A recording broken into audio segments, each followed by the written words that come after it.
प्रिय प्रतियोगियों, स्वागत है आपका पुष्पम एजुकेशन में। और प्रिय प्रतियोगियों, आप लोग जैसा कि यूजीसी नेट जेआरएफ का जो पाठ्यक्रम है उसे हम लोग देख रहे हैं और उसमें हम लोग कई सारी कहानियों को भी पढ़ चुके हैं। ये यूनिट 6 में जो कहानियाँ रखी गई हैं उन कहानियों को हम पढ़ रहे थे। उसमें अभी तक आप लोगों ने कई सारी कहानियाँ पढ़ी हैं और जो कहानियाँ पढ़ाई जा चुकी हैं, अगर आप लोग वीडियो नहीं देखें तो आप लोग जाकर के वीडियो देख लेंगे और उसको एक बार पढ़ लेंगे, पूरा वीडियो देखेंगे। और आप लोगों से एक रिक्वेस्ट भी है कि आप लोग वीडियो को पूरा देखा करिए। आधा अधूरा देखेंगे तो आपको आधा अधूरा ज्ञान भी मिलेगा और आधा अधूरा ज्ञान लेने से किसी को सफलता नहीं मिलती है। आपको भी जैसे कुछ विद्यार्थी ऐसा सोचते हैं कि वीडियो में हंसी मजाक होना चाहिए, थोड़ा रोचक हो। मुझे नहीं समझ में आता कि रोचकता क्या होती है। शिक्षा जो होती है, ज्ञान जो होता है वो हमेशा गंभीर होता है, तो ज्ञान को गंभीरता से लेना चाहिए। उसमें हंसी मजाक या चुटकुले, ये कहानियाँ ढूंढने की कोशिश नहीं करनी चाहिए, क्योंकि जो आप गंभीर ज्ञान ग्रहण करते हैं वो आपके लिए उपयोगी होता है और फलदायी भी होता है। आप एक समय पे अपने आप को सफल पाते हैं, एक अच्छे मुकाम पे खड़ा हुआ पाते हैं। तो ऐसा होना चाहिए। आप लोग ऐसा नहीं कि कुछ बच्चों ने कमेंट किया था कि मैम आपकी क्लास बहुत सीरियस होती है। तो बेटा, हमारा सब्जेक्ट भी तो सीरियस है, हमारा विषय गंभीर है। हम साहित्य के विद्यार्थी हैं और साहित्य के विद्यार्थी बड़े गंभीर होते हैं, उनके अंदर सारे भाव समाहित होते हैं। तो जब हम शिक्षा ग्रहण कर रहे हैं, विद्याध्ययन कर रहे हैं, तो उस समय हमारे गंभीरता का भाव ही प्रभावी होना चाहिए। तो वही भाव होता है। हाँ, जब आप लोग काव्य पढ़ेंगे, अभी कहानियाँ पढ़ रहे हैं, कहानियाँ जो भी पढ़ रहे हैं तो उसमें गंभीरता है ही, और गंभीर रूप से हम उस पर विचार कर रहे हैं ताकि परीक्षा के दृष्टिकोण से कोई भी बिंदु छूट ना जाए, ऐसे कोई बिंदु रह जाए जो महत्वपूर्ण है और हमारे परीक्षा में प्रश्न के रूप में हमारे सामने खड़ा हो और हम उसके उत्तर को नहीं कर पा रहे हों, तो ये अच्छी बात नहीं है। इसलिए हमें गंभीरता से अध्ययन करना चाहिए। जो भी पढ़ें पूरे गंभीरता से पढ़ें। हाँ, जब काव्य का पोर्शन चलेगा, जब आप लोग काव्य वाला यूनिट पढ़ेंगे तो आपके लिए काफ़ी रोचक भी होगा, क्योंकि कविताएं तो वैसे भी आनंददायक होती है, रसपूर्ण होती हैं। जब आप लोग नाटक पढ़ रहे थे तो नाटक भी आप लोगों के लिए रोचक तरीके से ही पढ़ाया जा रहा था।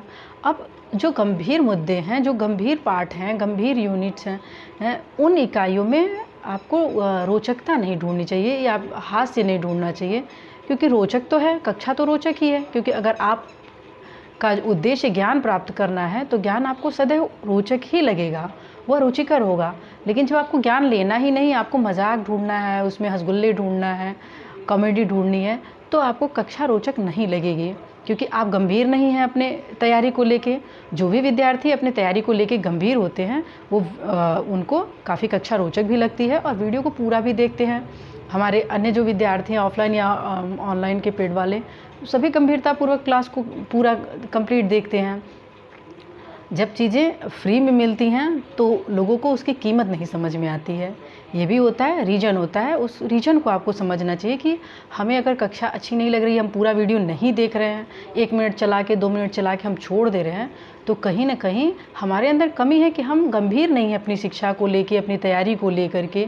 हमें सिलेक्शन पाना है, इस बात को लेके भी हम गंभीर नहीं हैं, तभी हमें कक्षा रोचक नहीं लग रही है। वरना इसमें आपको जो भी कक्षाएं दी जा रही हैं पुष्पम एजुकेशन इंस्टीट्यूट के द्वारा, उसमें आपको सारी चीज़ें बड़े डीप तरीके से, बड़े गंभीर गहराई से आपको सिखाई जा रही हैं, बताई जा रही हैं। कोई भी महत्वपूर्ण बिंदु आपसे नहीं छूट रहा है, कोई भी ऐसा बिंदु नहीं है जिसको छोड़ा जा रहा हो और जो परीक्षा की दृष्टि से महत्वपूर्ण हो। आपको एक ही क्लास में सब कुछ समाहित कर दिया जा रहा है कि जो भी चैप्टर है, जो भी टॉपिक है, उस टॉपिक से संबंधित जितने भी प्रश्न आपके परीक्षा में बने, अब तक जितनी परीक्षाएं हो चुकी हैं उसमें यदि उस चैप्टर से रिलेटेड जितने भी प्रश्न बन चुके होंगे या आने वाली आगामी परीक्षाओं में जो भी प्रश्न बनने वाले हैं, वो सारे प्रश्न आपको उसी कक्षा में मिल जाएंगे। लेकिन आप लोग वीडियो को नहीं देख रहे हैं तो ये आप लोगों में कमी है। एक बार आप लोग अपने पे विचार कीजिएगा कि यदि हम विद्यार्थी हैं तो कैसे हमें कक्षा रोचक नहीं लग रही है, या हम क्यों पूरी वीडियो को नहीं देख पा रहे हैं। हमारे अंदर ध्यान की कमी है, हमारे अंदर कंसंट्रेशन बनाने की कमी है और ज्ञान ग्रहण करने की क्षमता की भी कमी है। तभी हमको वीडियो अच्छी भी नहीं लग रही है, रोचक नहीं लग रही है। हम कॉमेडी ढूंढ रहे हैं, उसमें गीत संगीत ढूंढ रहे हैं, काव्य कहानी शेरो शायरी को ढूंढ रहे हैं, जबकि कक्षा बहुत ही रोचक ढंग से आपको पढ़ाई जा रही है, गंभीरतापूर्वक पढ़ाई जा रही है, ताकि आपकी गंभीर तैयारी भी हो जाए और आप सिलेक्शन पा सकें। तो आप लोग वीडियो को पूरा देखा करिए। अगर नहीं देख रहे हैं और आपके अंदर ये सारी कमियां हैं कि आप सिलेक्शन को लेकर के, अपनी पढ़ाई को लेकर सीरियस नहीं है, तो सीरियस हो जाइए और वीडियो को पूरा ध्यान से देखा कीजिए। एक बार के बजाय 2 बार देखा कीजिए। अगर आपको नहीं समझ में आ रहा है तो 2 बार देखिए, 3 बार देखिए, आपको स्वतः समझ में आ जाएगा और जो भी कक्षा दी जा रही है वो सब आपको याद भी हो जाएगा। दावा है कि अगर आप लोग मन से एक बार क्लास को नॉर्मल स्पीड पे पूरा देखते हैं वीडियो को, तो जो भी टॉपिक उठाया जा रहा है, जो भी टॉपिक पढ़ाया जा रहा है, वो उससे सारी संबंधित सारे महत्वपूर्ण बिंदु जो भी बताए जा रहे हैं वो सब आपको याद भी हो जाएगा। आपको दोबारा पढ़ने की भी ज़रूरत नहीं पड़ेगी। लेकिन अगर आप लोग वीडियो नहीं देख रहे हैं तो अपने ऊपर एक बार विचार करने की ज़रूरत है। तो आप लोग विचार करिए और आइए हम कक्षा को शुरू करेंगे। हाँ, यदि आप लोग हमारे बैच में एडमिशन लेना चाहते हैं तो आप लोग इन नंबर पे हमसे संपर्क कर लेंगे। यहाँ नंबर लिख देते हैं 81 15 20 78 27। ये हमारे संस्थान का व्हाट्सअप नंबर है। आप इस पे मैसेज करके जो भी जानकारी आपको चाहिए होगी कक्षा से संबंधित, वो फीस से संबंधित या पते से संबंधित, वो सारी जानकारी आपको उसके मैसेज के ही थ्रू आपको प्रदान कर दी जाएगी। तो आप लोग ज़्यादा से ज़्यादा मात्रा में प्रवेश ले लीजिए, जल्दी से जल्दी ले लीजिए, क्योंकि बहुत सारी वैकेंसियाँ भी आई हुई हैं और उसमें आप लोगों ने फॉर्म भरा भी होगा। तो फॉर्म भरे हैं, तैयारी भी कर रहे होंगे, तो आपकी तैयारी एक सुनियोजित ढंग से, ठीक प्रकार से, गंभीरतापूर्वक और पूरे कंप्लीट विषय वस्तु के साथ आपकी अच्छी तैयारी हो जाए, इसके लिए आप लोग एडमिशन जल्दी से जल्दी ले लीजिए। प्रवेश ले सकते हैं, प्रवेश चालू भी है, चाहे ऑफलाइन में लेना चाहें या फिर ऑनलाइन में लेना चाहें, आप एडमिशन भी ले सकते हैं। हम आते हैं कहानी पे। हम छठी यूनिट में अब तक शायद 5 कहानियाँ पढ़ चुके हैं, जिसमें कानों का कंगना हो गया, कानों में कंगना है, आकाशदीप है, चीफ की दावत है, परिंदे और लाल पान की बेगम इत्यादि कहानियों को हम लोग पढ़ चुके हैं। अब आज हम लोग पढ़ रहे हैं मुंशी प्रेमचंद की कहानी दुनिया का अनमोल रतन। कौन सी कहानी? दुनिया का अनमोल रतन। ये कहानी हम लोग पढ़ रहे हैं और ये नेट जेआरएफ की परीक्षा में का जो पाठ्यक्रम है और असिस्टेंट प्रोफेसर, जो ये कक्षाएं जो चल रही हैं, ये नेट जेआरएफ के विद्यार्थियों के लिए और असिस्टेंट प्रोफेसर की परीक्षा की तैयारी कर रहे विद्यार्थियों के लिए, प्रतियोगियों के लिए बहुत ही उपयोगी है, क्योंकि उनके पाठ्यक्रम के अनुसार ही पढ़ाया जा रहा है। और इसके साथ साथ ही अन्य विद्यार्थियों के लिए भी यह कक्षाएं उपयोगी हैं, चाहे वो टीजीटी पीजीटी की तैयारी कर रहे हो, किसी भी स्टेट के हिंदी विषय से शिक्षक की तैयारी कर रहे हों, या फिर वह बीए एमए के विद्यार्थी हैं, उन सभी के लिए, अगर वो हिंदी विषय से हैं तो उन सभी के लिए कक्षाएँ अत्यंत महत्वपूर्ण है। आप लोग ध्यान से देखेंगे। हम लोग क्या पढ़ रहे हैं? प्रेमचंद की कहानी दुनिया का अनमोल रतन। इस कहानी के रचनाकार कौन है? प्रेमचंद जी हैं। और इस कहानी का प्रकाशन वर्ष क्या है? 1907 में ये जमाना नामक पत्रिका में प्रकाशित हुई थी। ये कहानी कब प्रकाशित हुई? 1907 ईस्वी में जमाना नामक पत्रिका में प्रकाशित हुई थी। कहानियों के विषय में ये भी पूछ देता है कि जो कहानी है, जैसे पाठ्यक्रम में अगर वो लगी हुई कहानी है तो वो किस पत्रिका में प्रकाशित होती हैं, उस पत्रिका का भी नाम पूछना संभावित रहता है। वो ज़्यादातर परीक्षा में ये पूछा जाता है कि दुनिया का अनमोल रतन कहानी किस पत्रिका में प्रकाशित हुई, तो आपको उस पत्रिका का भी नाम याद रखना चाहिए कि कौन सी कहानी किस पत्रिका में प्रकाशित हुई थी। इस कहानी की जो भाषा थी, यानी पहले ये कहानी जब लिखी गई, ये तो अनुवादित है हिंदी में, लेकिन जब पहले ये कहानी लिखी गई प्रेमचंद जी के द्वारा, तो इसकी भाषा उर्दू थी और अनुवाद के रूप में हिंदी में कर दिया गया। ये कहानी जो है 1908 ईस्वी में सोजे वतन नामक कहानी में संग्रहित है। ये कहानी सोजे वतन क्या है? सोजे वतन मुंशी प्रेमचंद जी का कहानी संग्रह है और इसमें प्रेमचंद जी ने जो 300 लगभग कहानियाँ लिखी हैं, उसका संग्रह है। उसका संग्रह एक पार्ट है सोजे वतन। इस सोजे वतन नामक कहानी संग्रह में 1908 में ये कहानी संग्रहित की गई। अब हम देख लेते हैं कि जो प्रेमचंद जी हैं, प्रेमचंद जी के अन्य कहानी संग्रह कौन कौन से हैं। यानी कि कहानी क्या है? दुनिया का अनमोल रतन हम पढ़ रहे हैं और दुनिया का अनमोल रतन के रचनाकार प्रेमचंद जी हैं। इस कहानी का प्रकाशन वर्ष 1907 जमाना नामक पत्रिका में होता है। और इसकी जब ये पहले कहानी लिखी गई थी तो इसकी भाषा क्या थी? उर्दू थी। बाद में ये हिंदी में अनुवाद किया गया प्रेमचंद जी के ही द्वारा। ये दुनिया का अनमोल रतन नामक कहानी 1908 से लेकर 1908 ईस्वी में सोजे वतन नामक कहानी संग्रह में प्रकाशित हुई। अब हम अन्य कहानी संग्रहों को देखेंगे प्रेमचंद जी के। तो इनका एक कहानी संग्रह है पहला सप्त सरोज, और इसका प्रकाशन सन है 1917। सोजे वतन 1908 में और सप्त सरोज 1917 ईस्वी में। तीसरी कहानी संग्रह है नवनिधि। नवनिधि का प्रकाशन सन भी 1917 है। चौथा है प्रेम पूर्णिमा, और प्रेम पूर्णिमा का प्रकाशन सन 1918 ईस्वी है। फिर प्रेम पच्चीसी इनका कहानी संग्रह है। पांचवा कहानी संग्रह जो है प्रेम पच्चीसी, और प्रेम पच्चीसी 1923 ईस्वी में। फिर छठी प्रेम प्रसून है। प्रेम प्रसून का प्रकाशन 1924 में होता है। फिर सातवां प्रेम द्वादशी है, और प्रेम द्वादशी का प्रकाशन 1926 ईस्वी में है। फिर अगला प्रेम प्रतिमा है, और प्रेम प्रतिमा का प्रकाशन सन 1926 ईस्वी है। फिर प्रेम प्रतिज्ञा है, और प्रेम प्रतिज्ञा 1929 ईस्वी में प्रकाशित होती है। ये सब कहानी संग्रह है, ये ध्यान रखिएगा, कहानियाँ नहीं है, कहानी संग्रह है। एक एक संग्रहों में कई सारी कहानियाँ रखी हुई हैं। फिर प्रेम चतुर्थी कहानी संग्रह है, इसका प्रकाशन 1929 में होता है। प्रेम कुंज कहानी संग्रह है, इसका प्रकाशन 1930 ईस्वी में है। सप्त सरोज है, सप्त सुमन है। सप्त सरोज तो 1917 में प्रकाशित होता है, और सप्त सुमन 1930 ईस्वी में प्रकाशित होता है। और अंतिम कहानी संग्रह इनका कफन, और कफन कहानी संग्रह 1936 ईस्वी में प्रकाशित होती है। ये तो हो गए प्रेमचंद जी के सारे कहानी संग्रह, यानी प्रेमचंद जी का परिचय आपने देखा कि इनके अन्य कहानी संग्रह कौन कौन से हैं। अब हम आते हैं कहानी पे। दुनिया का अनमोल रतन कहानी, इसका हम लोग कथानक देख लेते हैं कि इसमें कथानक क्या है।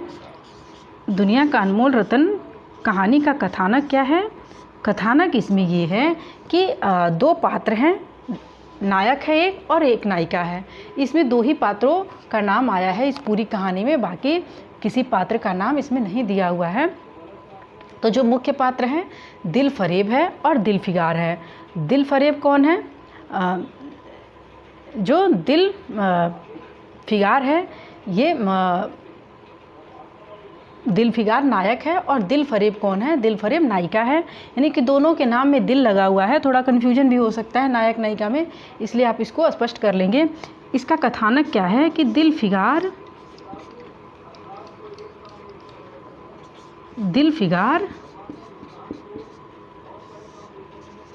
और दिल फरेब, दिल फिगार और दिल फरेब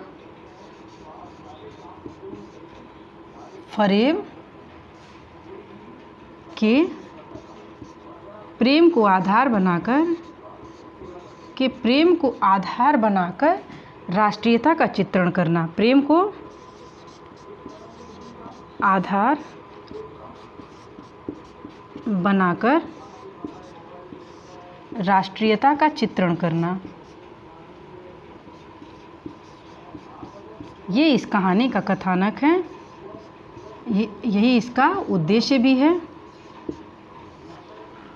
आपने सुना होगा या पढ़ा होगा कि ये जो सोजे वतन नामक कहानी संग्रह है, ये प्रेमचंद जी का 1908 में जब प्रकाशित हुआ था, तो इस पे अंग्रेजी शासन ने रोक लगा दिया था। अंग्रेजी शासन ने इस पूरे सोजे वतन नामक कहानी संग्रह को जब्त कर लिया था। इस पे आरोप लगा के कि ये अंग्रेजी शासन के खिलाफ इसमें भड़काने वाले कहानी लिखे गए हैं। क्योंकि दिल फरेब और दिल फिगार के माध्यम से कहानी में क्या किया गया? राष्ट्रीयता का चित्रण किया गया है। इस कहानी संग्रह में जितनी भी कहानियां हैं उसमें राष्ट्रीयता का बोध है। इसी कारण से इस कहानी संग्रह पे अंग्रेजी शासन ने उसको जब्त भी कर लिया था, रोक लगा दिया था।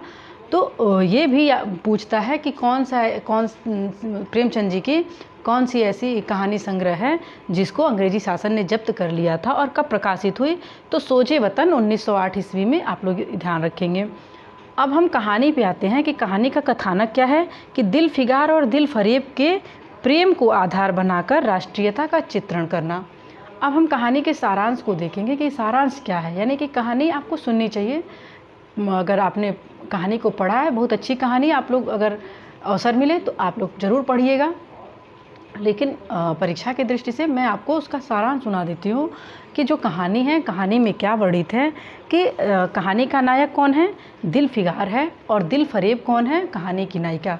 ये परीक्षा में प्रश्न पूछता है कि दिलफरेब और दिलफिगार नामक पात्र किस कहानी में है, या फिर जो दुनिया का अनमोल रतन कहानी है उसका नायक कौन है या नायिका कौन है।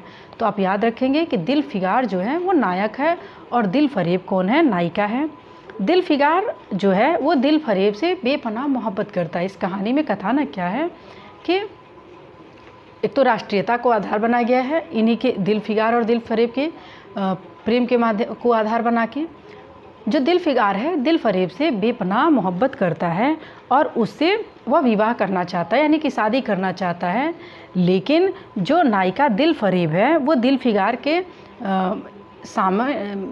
के समक्ष एक अजीब सा प्रस्ताव रखती है, एक अजीब सी शर्त रख देती है। वो शर्त क्या रखती है कि तुम्हें दुनिया का अनमोल रतन लाना होगा, यानी कि मैं तुमसे तभी विवाह करूंगी या शादी करूंगी जब तुम दुनिया का सबसे अनमोल रतन मेरे लिए लेकर के आओगे, और यदि तुम लाने में असमर्थ रहे या नहीं ला पाए तो तुमको सूली पे लटका दिया जाएगा। देखिए प्रेम में कितनी परीक्षाएं हैं और कितनी पीड़ा है, नायक को कितने पीड़ाओं से गुजरना पड़ा होगा यह बात सुन करके कि एक तो बेपनाह मोहब्बत कर रहा है, उसके पश्चात भी शर्त क्या है कि दुनिया का अनमोल रतन लेके आओ, और नहीं लाए तो शाबाशी या फिर कोई और दंड नहीं, सीधा सूली पे लटका दिया जाएगा। यानी कि दंड भी क्या है, प्रेम करने का, मृत्यु है। तो आप लोग प्रेम करने से पहले थोड़ा सोचा करिएगा, बहुत संभल जाइएगा, क्योंकि कुछ भी फरमान हो सकते हैं, कोई भी शर्त रखी जा सकती है आपके मध्य भी। तो प्रेम का वर्णन किस प्रकार से किया है कि दिलफिगार यानी कि दिलफरेब उसके सामने जब ये शर्त रखती है कि दुनिया का अनमोल रतन लेके आओ, या फिर नहीं तो तुम नहीं ला पाए तो हम तुमको सूली पे लटका दिया जाएगा। तो दिलफिगार जो है बहुत चिंता में पड़ जाता है, उसके सामने एक अजीब सी समस्या खड़ी हो जाती है, परेशान हो जाता है कि ये दुनिया का अनमोल रतन है क्या, क्योंकि शर्त तो वो रख देती है लेकिन दिलफिगार को ये नहीं बताती है दिलफरेब कि दुनिया का अनमोल रतन किसको कहा जाता है, क्या चीज़ है जो उसके लिए लाया जाए। तो ये बेचारा बहुत सोचता है कि अनुमान लगाता है कि दुनिया का जो अनमोल रतन है ये है क्या चीज़। तो पहले सोचता है कि ये कारू का खजाना है, यानी कि कहीं ऐसा तो नहीं कि दुनिया का सबसे अनमोल रतन कारू का खजाना है, या फिर आबे हयात है। आबे हयात मतलब होता है अमृत। सोचता है यानी कि 4-5 बातें सोचता है कि कारू का खजाना है दुनिया का अनमोल रतन, या आबे हयात है, या फिर खुसरो का ताज है, या तख्ते ताऊस है। खुसरो का ताज यानी कि खुसरो उस समय का जो महान राजा था जिसका ताज बनवाया गया था, काफ़ी कीमती था तो अनमोल भी था। तो वो सोचता है कि कहीं खुसरो का ताज है, या फिर तख्ते ताऊस यानी कि शाहजहाँ का सिंहासन, या फिर तख्ते ताऊस है, या परवेज़ की दौलत है। परवेज़ एक बहुत ही अमीर उस समय का व्यक्ति रहा होगा, तो परवेज़ की दौलत को मानता है, सोचता है कि मतलब इसमें से क्या हो सकता है, दुनिया का अनमोल रतन, कारू का खजाना, तख्ते ताऊस, खुसरो का ताज, या फिर आबे हयात है, या फिर परवेज़ की दौलत है। इस प्रकार से वो बहुत सोचता है। तो फिर सोचते सोचते वह ढूंढने निकलता है दुनिया का अनमोल रतन। फिर देखता है कि एक चोर है, उसे एक काला चोर दिखाई देता है। काला चोर को सज़ा हुई है, वो फांसी की सज़ा पे उसको हो गई रहती है, तो फांसी होने वाली रहती है। और जब उसको फांसी होने वाली रहती है तो काला चोर एक छोटे से बच्चे को देखता है उसको हंसते खेलते, तो बड़ा प्रसन्न होता है मन ही मन, और उसे देख के इतना खुश हो जाता है कि फिर जब उससे पूछा जाता है कि तुम अपनी अंतिम इच्छा बताओ, तो काला चोर कहता है कि मैं उस छोटे से बच्चे के साथ कुछ देर खेलना चाहता हूँ, उसे गले लगाना चाहता हूँ। तो फिर वो जाता है, उसको मतलब मोहलत दी जाती है, तो उस बच्चे को गले लगा करके खूब खुश होता है, प्रसन्न होता है, खेलता है, और उसकी आँखों से अपना बचपन सोच करके उसकी आंखों से आंसू आने लगता है। वो अपने बचपन को याद करने लगता है और उसके आंखों से आंसू आ जाता है। तो जो आंसू गिरता है दिल फिगार उसको उस आंसू को ले लेता है और सोचता है कि यही दुनिया का अनमोल रतन हो सकता है कि जब एक व्यक्ति अपने सबसे निश्चल समय को याद कर रहा हो, जिस समय उसके मन में कोई कपट की भावना नहीं होती है, कोई किसी प्रकार की का छल नहीं रहता है, तो उस निश्चल भाव को याद कर रहा है, यानी उस अवस्था को याद कर रहा है कि अपने बचपन को याद करके एक तो मृत्यु की ओर जाने वाला है, लेकिन फिर भी उसमें क्या है, जीने की उमंग है। और अपने बचपन को याद करके वो रो पड़ता है। उसके जो आंसू निकलते हैं वो कैसे आंसू हैं, दुख और पीड़ा, जो उस पीड़ा है, पीड़ा और खुशी दोनों के आंसू मिले हुए हैं। तो उसको अनमोल रतन मान करके वो दिल फिगार के पास ले जाता है, दिल फरेब के पास ले जाता है। तो दिल फरेब दिल फिगार को बहुत शाबाशी देती है, लेकिन उसे दुनिया का अनमोल रतन नहीं मानती है। उसे अच्छा तो मानती है, बेशकीमती मानती है, लेकिन अनमोल रतन नहीं मानती है। फिर जाता है दिल फिगार, चारों तरफ ढूंढता है उस अनमोल रतन को, तो देखता है कि स्त्री है वो सती हो गई रहती है। तो जब सती हो जाती है तो जो उसकी चिता की राख होती है वो उसको लेके आता है। ये भी याद रखिएगा कि कब क्या लेके आता है, क्योंकि परीक्षा में यह भी पूछ लेता कि पहली बार क्या लेके आया दिल फिगार दिल फरेब के लिए दुनिया के अनमोल रतन के रूप में। तो आपको याद होना चाहिए कि पहली बार काला चोर का आंसू लेके आता है, आंसू की बूंदें लाता है, और दूसरी बार वो सती हुई स्त्री के चिता की राख को ले आता है। तो जो दिल फरेब है फिर से इसको शाबाशी देती है और अपने उस चिता की राख को अपनी आँखों से लगा लेती है, लेकिन उसे बेशकीमती भी मानती है कि यह बेशकीमती है, लेकिन वह दुनिया का अनमोल रतन नहीं है। क्योंकि लेखक का इसमें प्रयास क्या है, लेखक का उद्देश्य है इसमें राष्ट्रीयता को दिखाना, तो इसलिए वो कहानी को उसी तरफ ले जा रहे हैं कि जहाँ पे राष्ट्रीय भावना आपको दिखाई दे। फिर दिल फिगार जाता है, ढूंढता है कि दुनिया का अनमोल रतन क्या हो सकता है। तो फिर देखता है कि एक गुलाम सिपाही है जो देश की आज़ादी के लिए लड़ रहा है, और वो उसकी मृत्यु हो जाती है। यानी कि उसका क्या होता है कि जो गुलाम सिपाही है वो देशभक्त है, और देशभक्त जो देश के लिए बलिदान हो जाता है, और उसके रक्त का जो आखिरी कतरा होता है, यानी उसके शरीर का जो उसके खून का आखिरी कतरा होता है, कतरा मतलब पार्ट, यानी कि जो वो भाग होता है कि वो लड़ते लड़ते, यानी कि अपने एक तो गुलाम है, देशभक्त है, और अपने देश को गुलामी से मुक्ति दिलाने के लिए वह युद्ध करते करते लड़ते लड़ते मर रहा होता है, और अब कतरा कतरा वो देश के लिए अपना कुर्बान कर रहा है।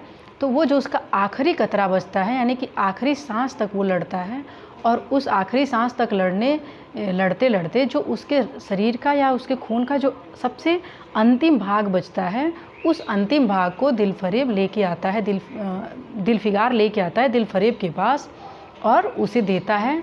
तो दिल फरेब जो है दिल फिगार को आलिंगन कर लेती है, यानी गले से लगा लेती है, और कहती है कि खून का वह आखिरी कतरा जो देश की या वतन की हिफाजत में गिरे, दुनिया का वही अनमोल रतन है। यानी कि आपको राष्ट्रीय चेतना को देखने को मिला कि कहानी क्या है, कहानी प्रेम पर आधारित है, प्रेम है, लेकिन प्रेम कैसा है, वह प्रेम उस भाव तक जाता है कि वहाँ पे राष्ट्रीय चेतना झलक उठती है कि कहती है जब दिल फरेब कि यानी कि खून का वह आखिरी कतरा जो वतन की हिफाजत में गिरे, वही दुनिया का अनमोल रतन है। यानी कि इस कहानी को पढ़ने के बाद क्या होता है, मन में देश के प्रति भक्ति का, प्रेम का भाव जागृत होता है, और देश के लिए, देश की हिफाजत के लिए कोई भी कुर्बानी देने के लिए तैयार हो जाए, ऐसी भावना जागृत होती है। इसलिए इसमें राष्ट्रीयता का बोध है और राष्ट्रीयता का चित्रण किया गया है। ये कहानी यहीं पे समाप्त हो जाती है, यानी कि वो आलिंगन कर लेती है उसको, और उस खून के आखिरी कतरे को दुनिया का सबसे अनमोल रतन के रूप में स्वीकार करती है, और दिल फरेब से दिल फिगार को गले लगा लेती है। ये कहानी यहीं पे समाप्त हो जाती है। अब कहानी के विषय में, यानी कि कहानी का आपने पूरा सारांश सुन लिया, पूरी कहानी सुन ली, कथानक आपको समझ में आ गया होगा कि पहली बार वो क्या ले आता है अनमोल रतन के रूप में, काला चोर का आंसू ले आता है, आंसू की बूंद लाता है, और दूसरी बार सती हुई स्त्री के चिता की राख ले आता है, तीसरी बार देश की या गुलाम देशभक्त के खून का आखिरी कतरा ले आता है, जो उसके देश की हिफाजत करते वक्त उसके शरीर से गिरा होता है। तो उस वही दुनिया का अनमोल रतन माना जाता है। ये सारी चीज़ें आप लोगों को पता चल गई। उनके प्रेमचंद जी की कहानी किस पत्रिका में प्रकाशित होती है और कौन कौन से अन्य कहानी संग्रह हैं। ये जो दुनिया का अनमोल रतन कहानी है, इसका पूरा कथानक आपने देखा, पूरा सारांश देखा, कहानी आपको अच्छे से याद भी हो गई होगी। नहीं याद है तो वीडियो को 2 बार देख लीजिएगा, 3 बार देख लीजिएगा, कहानी पूरी अच्छे से याद हो जाएगी। और यदि आपके पास समय रहेगा तो पढ़ लीजिएगा कहानी को, बहुत अच्छी कहानी है। और नहीं समय रहेगा तो भी आप वीडियो को 2 बार सुन लेंगे तो कहानी अपने आप पूरी याद हो जाएगी, फिर आपको पढ़ने की ज़रूरत भी नहीं पड़ेगी। अब हम क्या देखते हैं कि इस दुनिया का अनमोल रतन कहानी के संबंध में जो आलोचक हैं, उन आलोचकों के महत्वपूर्ण कथनों को देखेंगे। आलोचकों के महत्वपूर्ण कथन देखेंगे। पहला कथन देखेंगे कि प्रेमचंद की इस कहानी की विशेषता है कि प्रेमचंद के इस कहानी की विशेषता है कि उन्होंने मुस्लिम प्रेमी प्रेमिका के कथा प्रसंग के माध्यम से देश के प्रेम का भाव उत्पन्न किया जाता है। यानी कि इस कहानी के माध्यम से प्रेमचंद जी ने क्या किया है, इस कहानी की विशेषता यही है कि उन्होंने मुस्लिम प्रेमी प्रेमिका के कथा प्रसंग के माध्यम से देश के प्रेम का भाव उत्पन्न किया जाता है। ये कथन किसका है?